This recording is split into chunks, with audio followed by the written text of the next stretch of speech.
Good morning to all of you. Myself Vijay, welcome you all once again in Biology at Fingertips with Vijay.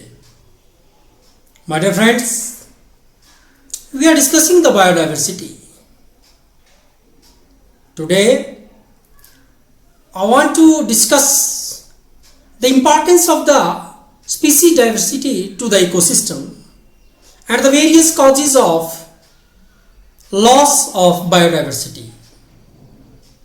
Importance of species diversity to the ecosystem first. सबसे पहले जो species diversity है, जो जैविक विविधता है, वो हमारे इस पारिस्थितिक तंत्र इकोसिस्टम के लिए क्या महत्व रखती है, इसे जानना जरूरी है.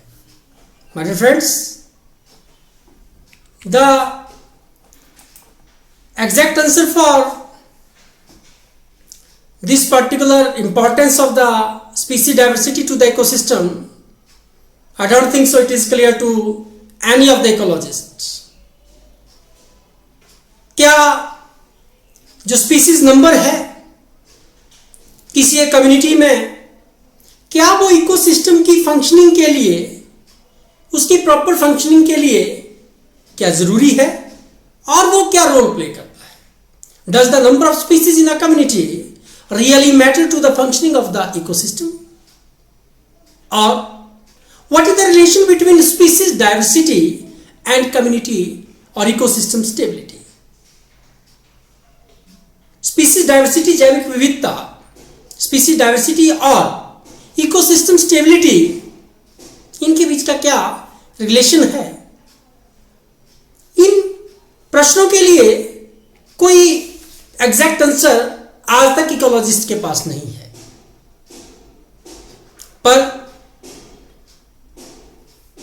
इसके कहीं नजदीक या जो टेंटेटिव आंसर्स हैं वे हमें डेविड टिलमैन्स, एक इकोलॉजिस्ट रहे हैं डेविड टिलमैन, इनके जो लॉन्ग टर्म एक्सपेरिमेंट्स थे फील्ड्स में, आउटडोर प्लॉट्स पे, उनसे हमें मिलते हैं.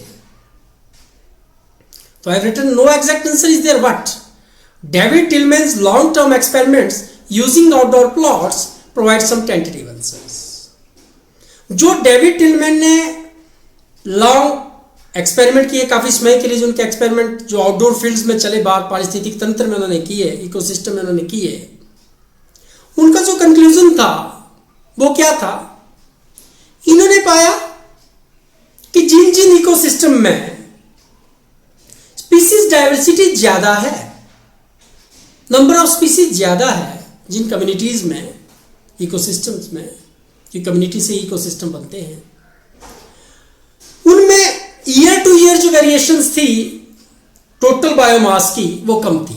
Total biomass it is the representative of what productivity of that ecosystem. तो पाया कि वो स्टेबल था, उसका जो बायोमास था, जो प्रोडक्टिविटी थी, वो काफी ईयर टू ईयर जो उसकी वेरिएशन थी वो बहुत कम थी, मतलब काफी स्टेबल था, जिसमें स्पीसीज का नंबर ज्यादा था. और दूसरा, he also showed that in his experiment that increased diversity contribute to the higher productivity.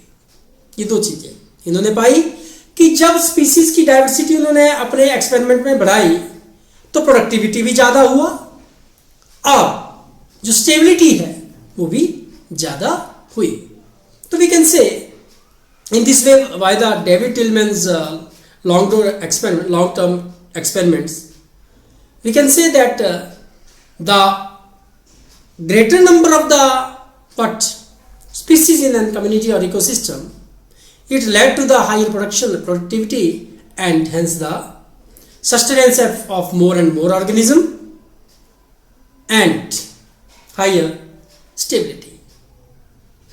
और बहुत जरूरी है ये जानना, ज्यादा से ज्यादा स्पीसीज का इस धरती पे, इतना तो हम समझ चुके हैं इकोलॉजिकली कि इस धरती पे ज्यादा से ज्यादा ऑर्गेनिज्म का रहना और पाया जाना ह्यूमन बींग्स के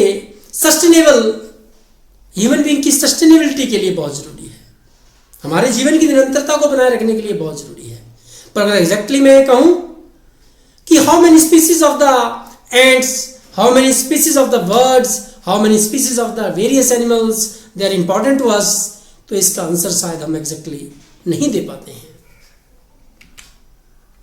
माय डियर फ्रेंड्स, मैं स्पीसीज डाइवर्सिटी की इंपॉर्टेंस को इस इकोसिस्टम के लिए पॉल हैर्लिक के द्वारा दी हुई एक रिबेट पॉपर हाइपोथेसिस के द्वारा आपको समझाना चाहूंगा। Rivet popper hypothesis. इससे पहले कि मैं डिस्कशन करूं, मैं आपको बता देना चाहूंगा that in rivet popper hypothesis which is given by the ecologist, Stanford University के इकोलॉजिस्ट थे पॉल हैर्लिक, इन्होंने एरोप्लेन को इस अपनी हाइपोथेसिस में एज एन इकोसिस्टम रिप्रेजेंट किया है। और रिबेट किसे कहते हैं? आपने वो फास्टनर देखे होंगे, आजकल नंबर प्लेट्स लगाने के लिए फास्टनर का यूज किया जाता है। Okay, fastener for what? उसको स्क्रू करने के लिए, हम इन्हें स्क्रू भी कहते हैं अपनी भाषा में, otherwise these are the fasteners.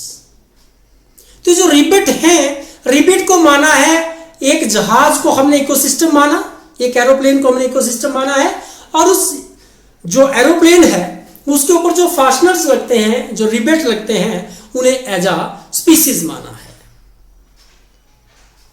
Paul हैर्लिक ने क्या बोला है? Paul Ehrlich he explained his hypothesis in a way, आप देख रहे होंगे पिक्चर में, एरोप्लेन में जब भी मैन्युफैक्चरिंग एरोप्लेन की जाती है तो उसमें बेल्डिंग नहीं की जाती है, बेल्ड नहीं करते हम, जॉइंट्स को बेल्ड नहीं करते हम, जॉइंट्स को रिबेट के सहारे क्या करते हैं? टाइट करते हैं। ओके, अब आपने एरोप्लेन को देखा हुआ है, एरोप्लेन की बॉडी सिलिंड्रिकल है और उसमें विंग्स होते हैं। Aeroplane is equivalent to an ecosystem, और एरोप्लेन के अंदर कई रिबेट्स होती हैं। इस तरह से ही एक इकोसिस्टम में भी कई स्पीसीज पाई जाती हैं, एक कम्युनिटी और इकोसिस्टम में कई स्पीसीज पाई जाती हैं। तो आप समझ रहे हैं, एरोप्लेन इकोसिस्टम और रिबेट्स तो क्या हो गए? स्पीसीज। तो एक एरोप्लेन में कई रिबेट्स, और एनालॉजी में क्या है?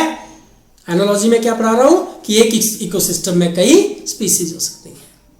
अच्छा, अब सोचिए आप, क्या हो कि जो भी पैसेंजर आए वो एक एक रिबेट निकालना शुरू कर दे और अपना घर ले जाना शुरू कर दे। इसको पॉपिंग बोलेंगे आप, पॉपर्स, पॉपिंग, रिमूव करना। तो every passenger of that aeroplane it start popping the what? Rivets of the aeroplane. हर एक ले जा रहा है। तो देखिए, शुरू में तो क्या होगा, जब अभी थोड़े पेशेंट हैं, सॉरी पैसेंजर्स हैं, जो थोड़े पैसेंजर्स हैं वे रिबेट्स ले जा रहे हैं, तो स्टार्टिंग में तो क्या होगा बेटा, एरोप्लेन की फंक्शनिंग पे कोई ज्यादा असर नहीं पड़ेगा। पर अगर आप मान लीजिए कि अगर आप चेयर के रिबेट्स ले जा रहे हैं तब भी फर्क नहीं पड़ेगा, आप कोई बॉडी सेल्फ के ले जा रहे हैं तब भी फर्क नहीं पड़ेगा। पर क्या होगा अगर पैसेंजर जो रिबेट्स उसके विंग्स पे लगे हैं, एरोप्लेन के विंग्स पे जो रिबेट्स लगे हैं, अगर पैसेंजर उनको भी निकालना शुरू कर दे तो there will be a great threat to the aeroplane, वो क्रैश हो जाएगा। बिल्कुल सिमिलरली मैं आपको बात बताता हूं, एक इकोसिस्टम में, एक कम्युनिटी में भी कई स्पीसीज पाई जाती हैं। अगर कुछ एक स्पीसीज जो हैं वे खत्म होना शुरू हो जाए, वे एक्सटिंक्ट होना शुरू हो जाए, तो शुरुआती तौर पे तो इकोसिस्टम की जो फंक्शनिंग है उस पर कोई असर नहीं पड़ेगा। It will not affect the functioning of the ecosystem. What if some species like the rivets on the wings of the aeroplane, if some species of the ecosystem which are very very crucial for the maintenance or existence of the other organism in the ecosystem, if those species they were removed, it means such species are called the key species. अगर इन की species को ही ecosystem से remove कर दिया जाएगा, इनका extinction हो जाएगा, तो क्या होगा? Ecosystem will collapse. तो आई थिंक जो species diversity it is very important and the key species are of the great importance, so they must not be lost from the ecosystem, so the biodiversity should be conserved, and this is the rivet popper hypothesis as propose by the Paul Ehrlich. ये लिखा है, आप इसे पढ़ सकते हैं, जो मैंने बोला वही है।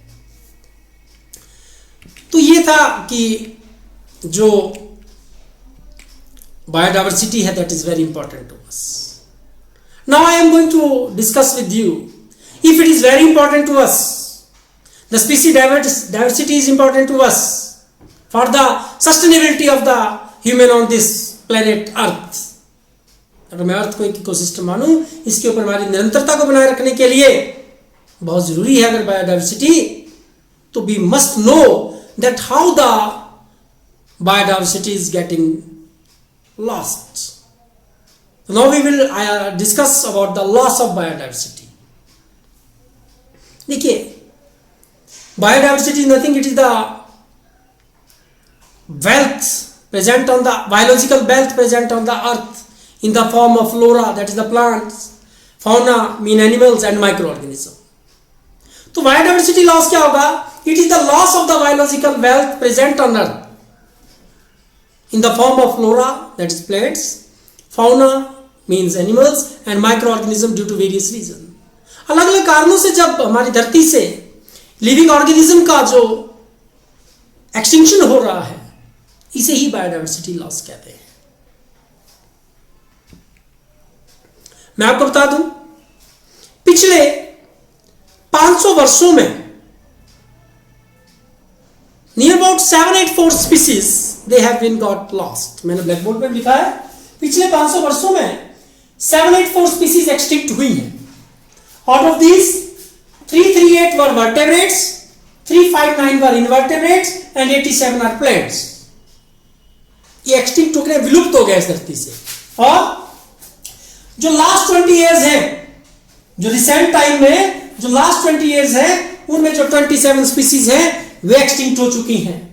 बहुत इंपॉर्टेंट है, Steller cows, Steller sea cow from Russia, Steller sea cow from Russia, dodo bird from Mauritius and quagga, QUA, it is basically quagga, QUAGA from Africa, Africa से क्वागा। और tiger, tiger species from Bali, Javan and Caspian, यहां से tiger की species जो है वो extinct हो चुकी हैं। तो माय डियर फ्रेंड्स, बहुत चिंता का विषय है। अब मैं आपको बताऊं, लगभग 15,500 स्पीसीज जो है पूरे विश्व में, worldwide, now they are facing the threat of extinction. They are facing the threat of extinction. इनमें से जितने भी वर्ड स्पीसीज हैं उनके 12%, 12% of the word species, 23% of the mammal species and 32% of all the amphibians. Amphibian को बहुत बड़ा threat है। And 31% of the gymnosperm species all over the world, they are facing the extinction. ये विलुप्त होने की कगार पे है बेटा, तो बचाना बहुत जरूरी है। आई मस्ट टेल यू, अगर हम ऐसी बात करें कि हम अब इकोलॉजिकली बड़े ज्यादा अवेयर हो गए हैं, तो ऐसा भी नहीं है। जो प्रीवियस बायोडाइवर्सिटी जो एक्सटिंक्शन का जो रेट था और जो आज का जो बायोडाइवर्सिटी एक्सटिंक्शन का रेट है, उसमें डिफरेंस है, बहुत बड़ा डिफरेंस है। आज जो बायोडाइवर्सिटी एक्सटिंक्शन और लॉस का जो रेट है, विलुप्त होने का जो रेट है, दैट इज 100 to 1000 टाइम, 100 से 1000 गुना ज्यादा है, times faster than the pre human times. आदमी के पहले की बात कर रहा हूं मैं, प्री ह्यूमन जो टाइम्स है उससे पहले और जो आदमी के बाद की जो स्पीड है, दोनों में डिफरेंस है। और वो क्या है? तो इसका मतलब ये हुआ कि आदमी ने ही सबसे ज्यादा बायोडाइवर्सिटी को लॉस किया है। Our activities are responsible for the loss of the biodiversity, my dear friends. So we must care about our ecosystem, that is our environment. In general, the loss of the biodiversity in a region may lead to, क्या क्या effects है उसके? It will lead to the decline in plant production, अगर biodiversity का loss होगा तो plant production कम होगा। Second one, it may lead to lower resistance to environmental perturbations such as drought. जो हमारे वातावरण में, जो पर्यावरण में, जो वातावरण में जो उथल पुथल है, जैसे ड्रॉट है ना, फ्लड्स हैं, हम इनके प्रति ज्यादा रेजिस्टेंस नहीं रहता ऑर्गेनिज्म में। And it may lead to increased variability in certain ecosystem processes such as productivity, plant productivity, water use and pest and disease cycles. What are the different reasons? What are the cause of this biodiversity loss? मैंने बोला कि आदमी ही major concern है, क्योंकि हमने देखा है कि जो प्री ह्यूमन टाइम है, जो आदमी से पहले का समय है, उसमें एक्सटिंक्शन इतना ज्यादा नहीं था। पोस्ट ह्यूमन टाइम, आदमी के आने के बाद का जो टाइम है, वो प्री ह्यूमन टाइम से 100 to 1000 टाइम्स फास्टर रेट है बायोडाइवर्सिटी लॉस और एक्सटिंक्शन का। तो कहीं ना कहीं तो जो कॉजेज हैं, they are concern about the human beings. देखा गया है कि चार मेजर कॉजेज हैं बायोडाइवर्सिटी लॉस के, और इन्हें इविल क्वाड्रेट्स कहते हैं। इविल मीन दैत्य है, वो बुरे क्वाड्रेट हैं जो हमारी बायोडाइवर्सिटी को लॉस कर रहे हैं। इट मीन्स अल्टीमेटली हमारे एग्जिस्टेंस को चैलेंज कर रहे हैं। My dear friends, the 4 more reasons of the biodiversity loss, they are called the evil quadrants. And they are, one is habitat fragmentation. कौन सा? Habitat fragmentation. दूसरा over exploitation. तीसरा alien species invasion. और fourth co-extinction. We will discuss them one by one. See now. See, habitat loss and fragmentation.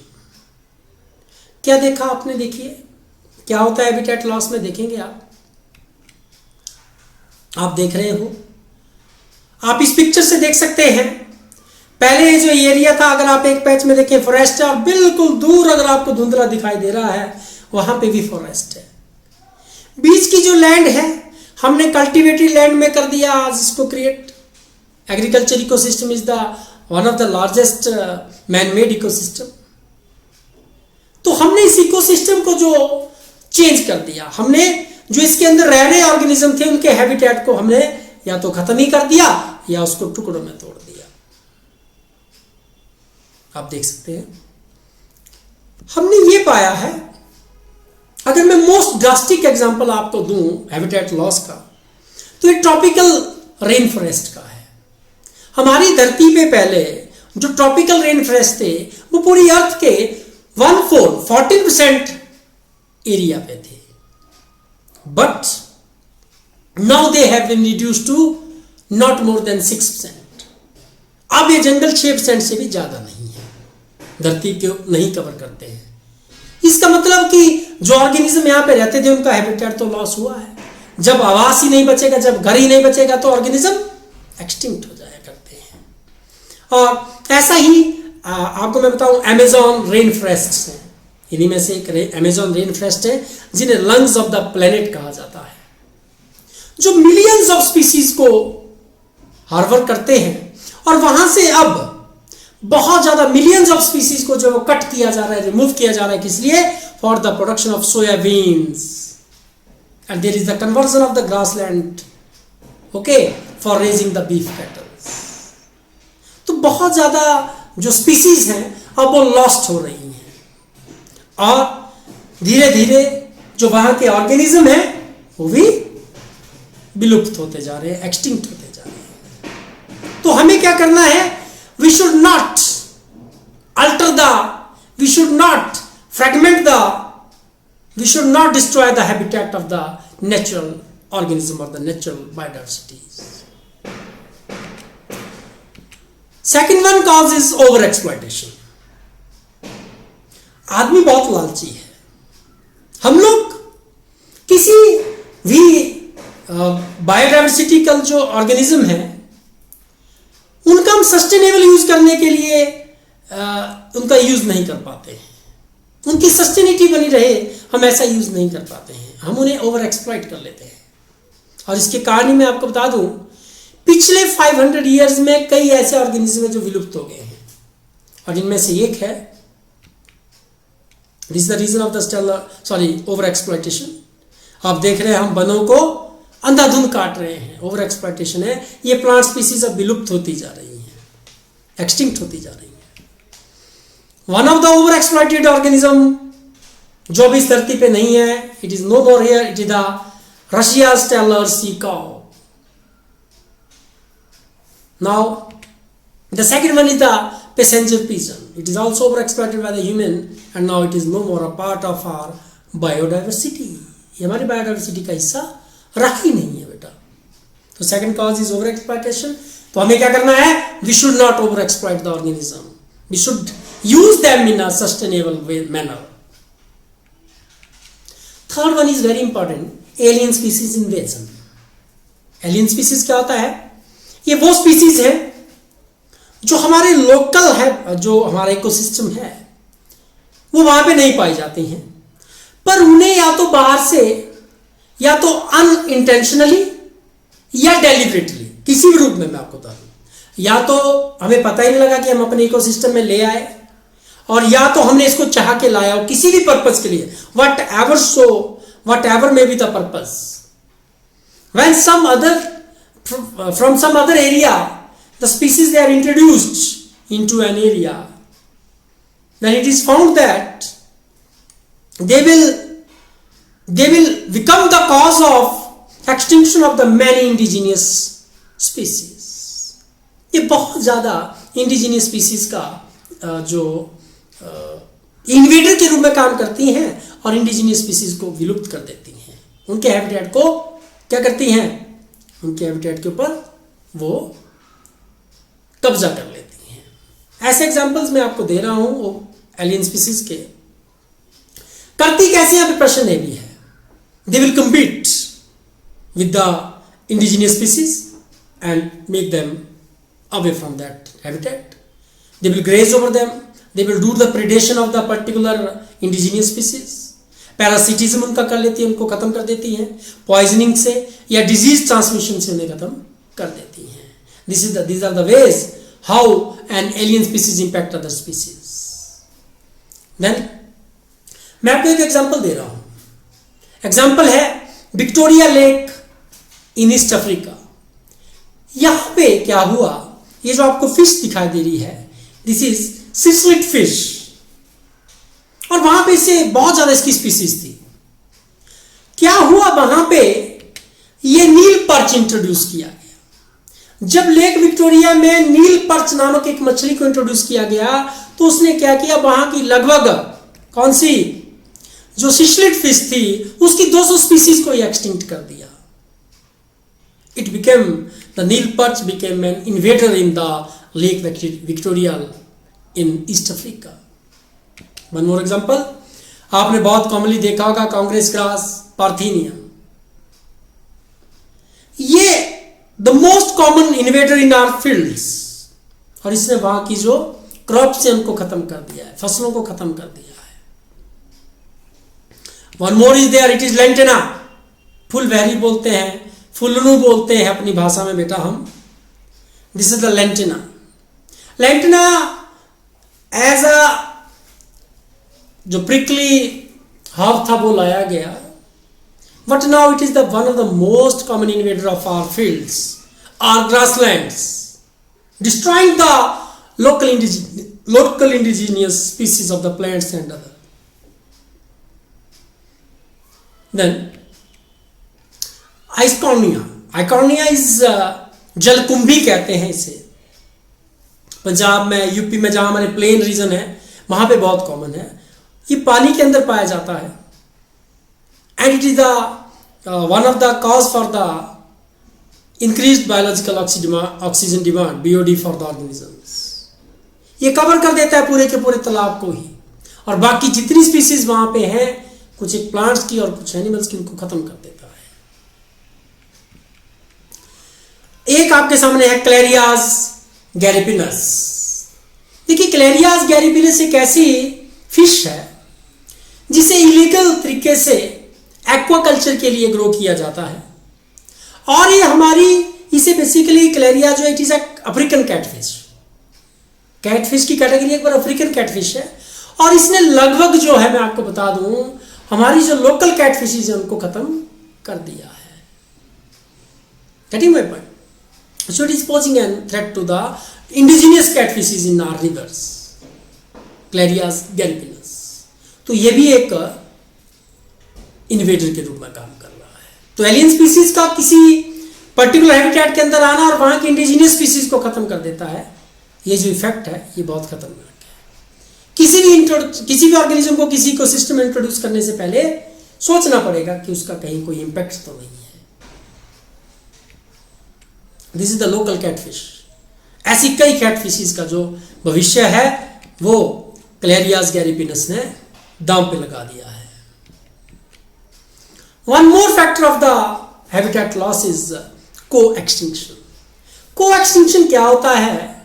दो species आपस में इस तरीके से रहती हैं कि वे एक दूसरे के बिना नहीं रह पाती हैं। उनका आपस के जो पारस्परिक संबंध है वो बहुत अच्छे हैं। They are obligatory to each other, वो एक दूसरे के बिना रह ही नहीं सकती हैं। अगर उनमें से ऐसा भी हो सकता है कि दे आर को-इवॉल्व्ड, इनमें से कुछ ऑर्गेनिज्म जो हैं वो को-इवॉल्व्ड होते हैं, इकट्ठे उनकी इवोल्यूशन हुआ होता है, इसलिए उनकी जो आपसी तालमेल है, जो जरूरतें हैं वो पूरी हो जाती हैं। ऐसा एग्जांपल हम देख पाएंगे प्लांट पॉलिनेटर म्यूचुअलिज्म में। This is the plant pollinator mutualism is the obligatory beneficial association between the two organism। आप यहां पे एक वर्ड को देख रहे हैं, वो नेक्टर ले रहा है किससे? फ्लावर से। Nectar is important for the survival of the word, what in turn what the word is giving to the plant, it is making the plant pollinated। वो ये डेलिबरेटली नहीं कर रहा है पर अल्टीमेटली हो जा रहा है कि वो उस प्लांट की पॉलिनेशन कर देता है। तो अगर ये प्लांट एक्सटिंक्ट हो जाएगा, विलुप्त हो जाएगा, तो क्या होगा? जो वर्ड है that will also get extinct. So in this way to को existing organism they will get extinct as one of them, as the one of the obligatory species is not so more on this earth planet due to the foolishness act of human beings. So what to do? We must to study the ecology, we must to study the ecosystem so that we can conserve the biodiversity। तो ये थे habitat loss के कुछ कारण। Evil quadrat को हमने discuss किया। Okay, clear है कि नहीं? अब इनको डिस्कस करने से हमें लगता है कि द बायोडाइवर्सिटी अगर उसको कंजर्व करना बहुत इंपॉर्टेंट है, उसका संरक्षण करना बहुत इंपॉर्टेंट है। We must conserve the biodiversity. Now in the next discussion we will discuss the various ways to conserve the biodiversity. Till then, subscribe my YouTube channel Biology at Fingertips with Vijay and press the bell icon for more new videos. Till then, bye to all. Thank you.